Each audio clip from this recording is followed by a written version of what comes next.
And particularly, Colby likes the three fingers up the rear Covington as he gets better as the fight actually goes on. In wrestling, we trust, better yet. And that's something that he stayed true to, and kudos to him. It's not just an intense pace, but it's actually relentless. At least I have bouts of gold medal. I can do whatever the I want.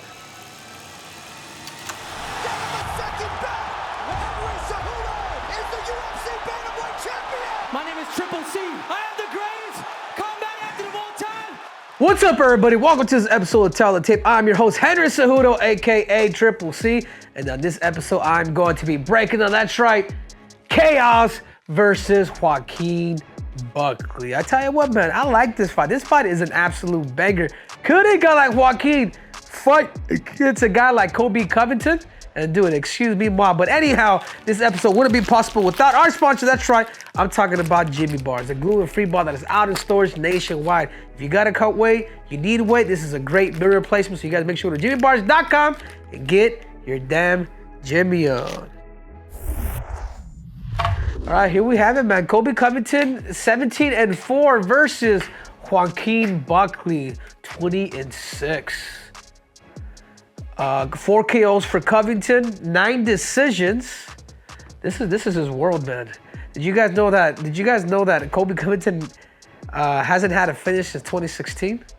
That's absolutely crazy. It's also a gift. I mean, his threshold. But either way, 4 submissions, 4 KOs, 5'11" to 5'8". Short King Nation, baby. Short King Nation for Buckley. You know, reach advantage as well. You know, which is ironic, but this is the factor too right now. He's a little younger. I thought Colby was a little older, actually. I'm surprised he's 36. He looks like he's 46, but whatever, dude. Without further ado, let's get down to business. Let's break down the young buck. I like calling him young buck, you know, because buck, I just like the word buck. But anyways, what are his strengths? His strengths is his explosive power. I mean, that dude's power is, especially at welterweight, man. You get clipped with one of those explosive movements that he does, whether he's doing that crazy ass backspin, which is one of the best knockouts. I still don't think it's the best knockout ever. The dude wasn't out complete, but he's a former Bellator PFL champion. But either way, he is explosive. But let's talk about with some of that explosive, he has some of that unconventional striking. I mean, if you notice that fight that he had with Wonder Boy, like he was literally level changing. He was able to get that extra dip to eventually catch him and actually put him out. Then he's working with my boy, man. He's working with my boy Nick Simmons.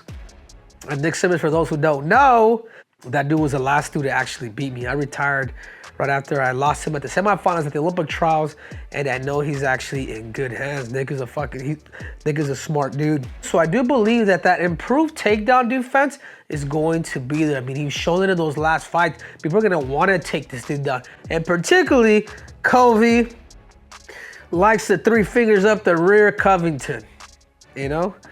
And not just that, but there's a confidence booster right now in Buckley. You know what that is? He's on a fight win streak. I mean, obviously he came down from middleweight to welterweight, and I feel like he's truly found his home, especially being 5'8". Like, yeah, you're a welterweight, bro. You know, you may be meaty or whatever, but those dudes at middleweight are freaking big. I look at Paulo Boachinha. I mean, a lot of these cats really fill into that weight like you wouldn't believe. But without further ado, man, let's talk about some of his weaknesses. And it's a tendency. There's fighters that are like that. Luckily, I believe, is this fight going to be a 5-round fight or is it 3-round? It's main event, so it should be 5. Yeah, it should. Yep, 5 rounds. So he will have time. But this is also where Colby gets a little bit better.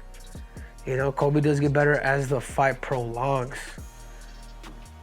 Because he throws a lot, because he is a risk taker, he's also open for counters. And Colby, the only thing that Colby's really gonna do is he's really gonna just throw that overhand and actually try to catch him. He needs to level change more and actually literally surprise Colby, because Colby's gonna be here. Colby's gonna be here, and what is it that Buckley's actually is going to do to be able to kind of counter that? And the big one for me. He doesn't have championship experience. And that one thing I will say about Colby is he gets better as the fight actually goes on. He literally gets better. Like he understands. He's like Merab, dude. They understand that threshold. This is why even like Merab and him, like they don't have crazy knockout power. Is because they just know to make you work and bring that pace, and then just keep you for those 5 rounds. But without further ado, let's talk about Mr. Chaos, Mr. Finger in the Butt, if anybody wants to bring it up. What are his strengths? He loves his wrestling, man. He loves that's what makes Colby good. Is he knows that maybe he's not that talented, but his wrestling, and wrestling we trust, better yet. And that's something that he stayed true to, and kudos to him. And not just that, but he's unorthodox, but his hands are typically up, and because he's always looking for takedowns and whatnot. Like, he's got solid striking defense because he's always looking for something to really chime in and bring in, whether he's trying to take you down. That makes him a little more unpredictable on the feet. But what makes Colby Covington is right here.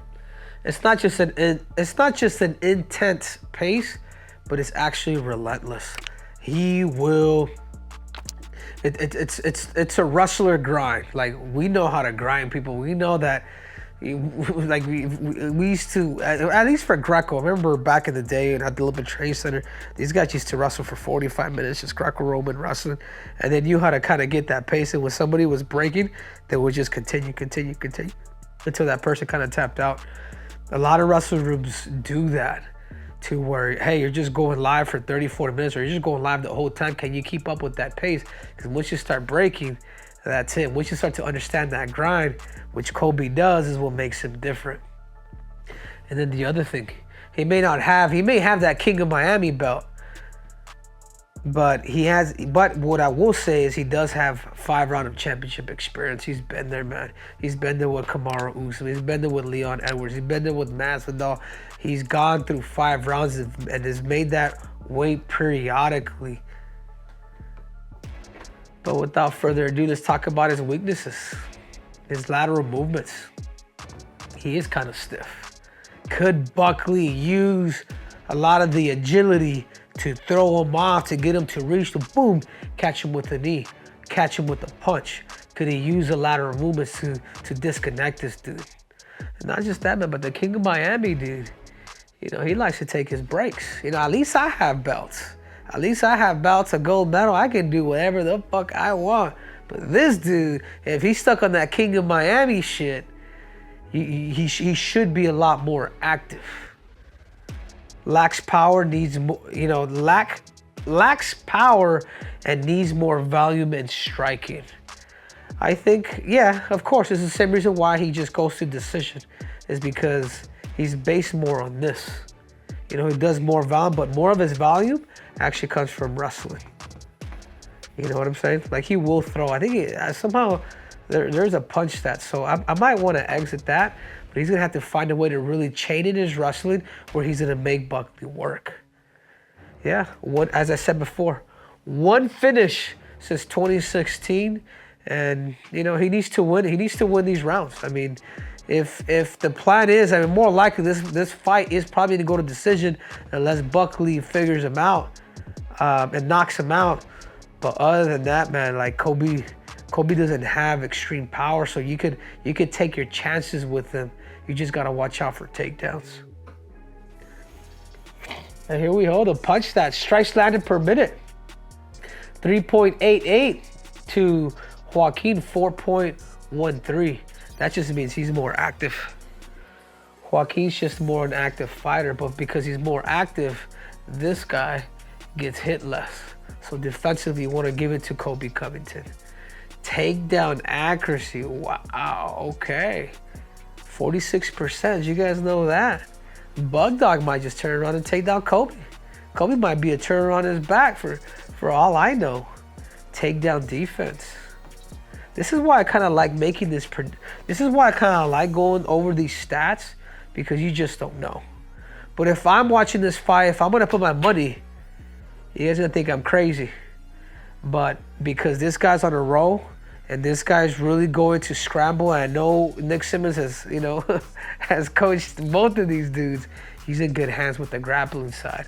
So I'm gonna have to go Joaquin Buckley, possibly by finish, but I just feel like his power, dude, as soon as he starts landing, I feel like there's a confidence with Colby that he just didn't show up with Leon.